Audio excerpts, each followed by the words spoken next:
মানুষ সব পানিবন্দী হয়ে গেছে। লক্ষ্মীপুর জেলার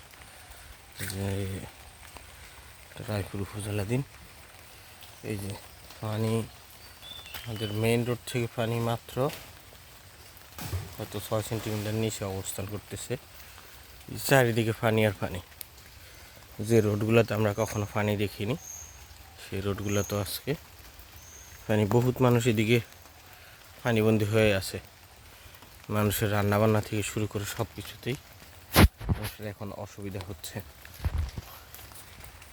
এই যে ভয়াবহ পরিস্থিতি, এখানে সব মানুষ পানিবন্দী। কারণ খালের যে পানিগুলো আছে সেগুলো এখনো কোনোভাবেই টান দিচ্ছে না, কারণ নদীতেও পানির পরিমাণ বেশি। এই কারণে পানি আমাদের এখান থেকে যাচ্ছে না। এই যে অবস্থাগুলো,